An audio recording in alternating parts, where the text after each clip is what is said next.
क्या ईरान की सेना गाजा के लिए रवाना होगी? क्योंकि इजराइल और हमास के बीच छिड़े युद्ध के बाद अब बात बहुत आगे तक निकल चुकी है।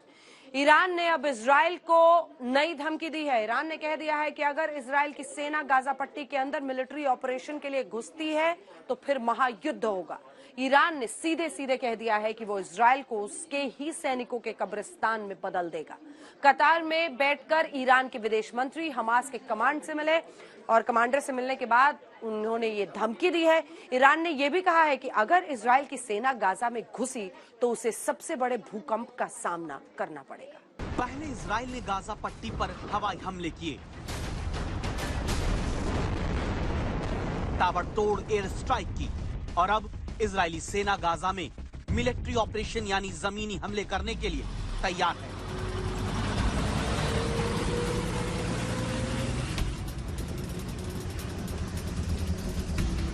इधर इजराइल के प्रधानमंत्री बेंजामिन नेतन्याहू की हरी झंडी मिली, उधर इजराइल की सेना समझो गाजा पट्टी के भीतर दाखिल हो गई। इजरायली डिफेंस फोर्स के 10,000 सैनिक गाजा में जमीनी हमले के लिए तैयार हो चुके हैं। इजरायली सेना के सबसे भरोसेमंद कई 100 मर्कवा टैंक गाजा की तरफ तने हुए हैं। बस एक बटन दबेगा और गाजा पर गोले गिरना शुरू हो जाएंगे। लेकिन इजराइल के इस मिलिट्री ऑपरेशन के आगे ईरान की सबसे बड़ी धमकी आ गई है, धमकी महायुद्ध की। ईरान ने बिना लाग लपेट के कह दिया कि अगर इजराइल ने गाजा में घुसपैठ की तो इजराइल को उसके ही सैनिकों के कब्रिस्तान में बदल देंगे। ईरान ने यह भी कहा कि अगर इजरायली सेना गाजा में घुसी तो इजराइल को सबसे बड़े भूकंप का सामना करना पड़ेगा। ईरान कहता है कि अगर इजरायली सेना गाजा में दाखिल होती है तो खाड़ी देशों से युद्ध के मोर्चे खुल जाएंगे। ईरान ये कहने में रत्ती भर नहीं हिचकिचाता कि अमेरिका इजराइल की कठपुतली है। यानी इजराइल और हमास के इस युद्ध ने ईरान समेत कई अरब देशों में बारूद सुलगा दिया। हम आपको बता दें कि इजराइल के प्रधानमंत्री ने 15 अक्टूबर को गाजा बॉर्डर पर इजरायली सैनिकों से मुलाकात की, लेकिन इस सवाल का कोई जवाब नहीं दिया कि इजरायली सेना गाजा पर मिलिट्री ऑपरेशन कब शुरू करेगी। जबकि उसकी तैयारी पूरी है तो क्या नेतन्याहू पर ईरान की धमकी असर कर रही है? क्या नेतन्याहू ईरान की धमकी के बारे में सोच रहे हैं? हम आपको एक बड़ी जानकारी ये भी दे दें कि खुद इजराइल डिफेंस फोर्स का दावा है कि गाजा के भीतर हमास ने 199 इजरायलियों को बंधक बना रखा है, जबकि 7 अक्टूबर से अब तक हमास के हमलों में इजराइल के 1400 लोगों की जान जा चुकी है। हालांकि इजराइल ने पिछले 10 दिन के युद्ध में हमास के 6 कमांडर एयर स्ट्राइक में मार गिराए और गाजा की हेल्थ मिनिस्ट्री के मुताबिक अब तक इस युद्ध में गाजा के भीतर 2670 लोग मारे गए, जिनमें 1/4 बच्चे हैं। गाजा में 10 दिन के भीतर इजराइल 5000 से ज्यादा बम गिरा चुका है। इजराइल ने गाजा के उत्तरी हिस्से में बसे लोगों को 5 घंटे का अल्टीमेटम दिया और कहा वो इलाका छोड़ दें। अब इजराइल की 5 घंटे की चेतावनी खत्म हो चुकी है। दुनिया की नजरें 41 किलोमीटर लंबी और 12 किलोमीटर चौड़ी गाजा पट्टी पर टिकी हैं। क्या नेतन्याहू ईरान की धमकी सुनते हैं या फिर गाजा पर चढ़ाई करते हैं?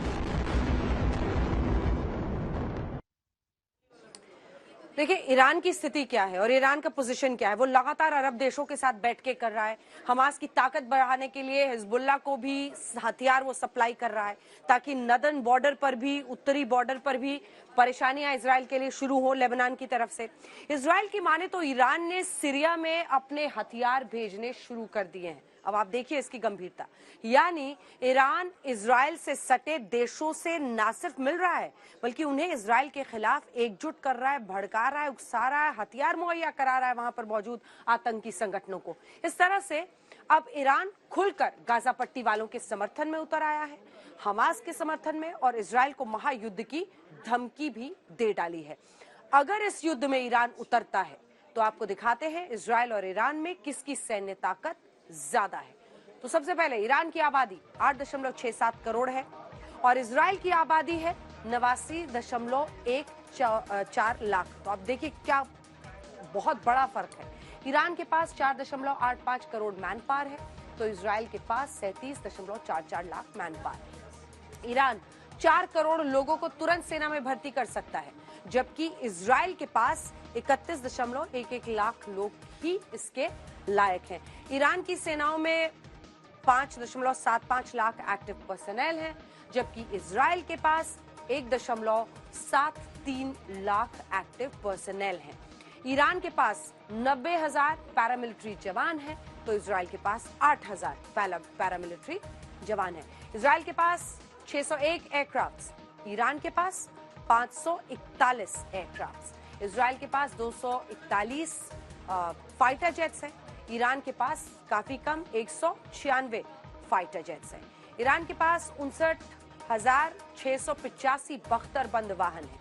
इजराइल के पास काफी कम 56,290 आर्म्ड व्हीकल्स हैं। तो ये हमने सैन्य शक्ति आपको दिखा दी दोनों ताकतों की। इजराइल वॉर फ्रंट में अमेरिका से लेकर यूरोपीय देश शामिल हैं, उसकी सहायता कर रहे हैं, उसको एक तरह से सही बता रहे हैं। तो गाजा बचाओ मोर्चे के लिए ईरान खड़ा हो गया है और अब अरब देशों को भी जोड़ने की कोशिश में लगा हुआ है। हालांकि अब अमेरिका इस युद्ध में बड़ा यू टर्न ले रहा है। सवाल यह है कि ऐसा क्यों हो रहा है, देखिए ये स्पेशल रिपोर्ट। अब आपको दिखाते हैं कि गाजा पट्टी पर इजराइल की एयर स्ट्राइक और जमीनी हमलों की तैयारियों के बीच ईरान किस तरह से गाजा पट्टी को बचाने के लिए उतरता है और इजराइल को सीधे महायुद्ध की धमकी देता है। गाजा पर इजराइल के हवाई हमलों के बीच सबसे पहले ईरान के राष्ट्रपति इब्राहिम रईसी इस्लामिक और अरब देशों से इजराइल के खिलाफ युद्ध में उतरने की अपील करते हैं। फिर इजराइल के विदेश मंत्री हुसैन अमीर अब्दुल्लाहियन इजराइल से सटे लेबनान का दौरा करते हैं और वहां के प्रधानमंत्री और लेबनान के आतंकी संगठन हिजबुल्लाह के चीफ के साथ बैठक करते हैं। उसके बाद इजराइल को धमकी देते हैं कि अगर गाजा पर बमबारी नहीं रोकी गई तो युद्ध के कई मोर्चे खुल सकते हैं। लेबनान के बाद ईरान के विदेश मंत्री सीरिया का दौरा करते हैं। सीरिया की सीमा भी इजराइल से सटी हुई है। यहाँ वो सीरिया के राष्ट्रपति बशर अल असद और सीरिया के विदेश मंत्री से मिलते हैं और उसके बाद ईरान के विदेश मंत्री कतर पहुंचते हैं। वहां कतर के प्रधानमंत्री और विदेश मंत्री शेख मोहम्मद बिन अब्दुल रहमान अल थानी से मिलते हैं। साथ ही कतर में बैठे हमास के कमांडर इस्माइल हानिये से भी ईरानी विदेश मंत्री ने मुलाकात की। कतर की बैठक के बाद ईरान के विदेश मंत्री हुसैन आमिर इजराइल को फिर से धमकी देते हैं और कहते हैं कि अगर इजरायली सेना गाजा में घुसी तो वो भी गाजा की तरफ से बमबारी शुरू कर देगा और इस युद्ध को महायुद्ध में बदल देगा। बीच हमास के समर्थन में उतरे आतंकी संगठन हिजबुल्लाह ने भी उत्तरी इजराइल के बॉर्डर पर हमला किया है। हिजबुल्लाह ने बॉर्डर के पास इजराइल के सर्विलांस कैमरे और दूसरे सैन्य उपकरणों को निशाना बनाकर ये अटैक किया है। हिजबुल्लाह ने खुद ही हमले का ये वीडियो जारी करते हुए दावा किया कि उसने बॉर्डर पर निगरानी करती इजरायली सेना की आंखें बंद कर दी। यानी ईरान और हिजबुल्लाह दोनों मिलकर इजराइल को ये संदेश भी दे रहे हैं कि वो कितना भी पावरफुल क्यों न हो, हमास का तोपखाना भी फुल है। इजराइल ने ईरान पर आरोप लगाया है कि वो सीरिया में अपने हथियार जमा कर रहा है। यानी एक तरफ तो ईरान हिजबुल्लाह को हमास के समर्थन में आगे बढ़ा रहा है, दूसरी तरफ अरब देशों के साथ पूरी सेटिंग भी कर रहा है। क्योंकि इजराइल के नक्शे के इर्द गिर्द देखिए, एक तरफ तो भूमध्य सागर है, कहा जा रहा है कि वहां अमेरिका ने अपना युद्धपोत तैनात कर दिया है। इजराइल के एक कोने पर गाजा पट्टी है तो पूरा फिलिस्तीन इजराइल से सटा है। इसके अलावा एक तरफ इजिप्ट है जो इजराइल के समर्थन में है। लेबनान, सीरिया और जॉर्डन से इजराइल की सीमा लगी हुई है। सीरिया से तुर्की की सीमा लगी हुई है। जॉर्डन और सीरिया से इराक और सऊदी अरब भी सटा हुआ है। और जाहिर सी बात है, ईरान इजराइल के खिलाफ जो युद्ध के कई मोर्चे खुलने की बात कर रहा है वो यहीं से खुल सकते हैं। हालांकि कहा जा रहा है कि अब अरब देश अमेरिका पर दबाव बना रहे हैं कि वो इजराइल को गाजा पर हमला करने से रोके, क्योंकि अमेरिका के विदेश मंत्री एंटनी ब्लिंकन अरब देशों का दौरा करके लौटे हैं। इस बीच ईरान के विदेश मंत्री ने एक और बड़ा बयान दिया है। उन्होंने कहा कि अगर इजराइल गाजा पर गोली बरसाना बंद कर देता है तो हमास उनके बंधक छोड़ देगा। लेकिन जर्मनी की तरफ से भी एक बयान सामने आया है। उसने कहा कि ईरान इजराइल और हमास के युद्ध में हस्तक्षेप न करे, लेकिन गाजा पट्टी वालों के समर्थन में रूस भी उतरा है। पुतिन ने अब सीधे लफ्जों में कह दिया है कि गाजा में आम लोगों की मौत स्वीकार नहीं होगी। यानी जंग का दायरा अब बहुत बढ़ चुका है और तय है कि अगर इजराइल की सेना गाजा में घुसती है तो महायुद्ध भी शुरू होने में बहुत देर नहीं लगेगी। आज तक ब्यूरो।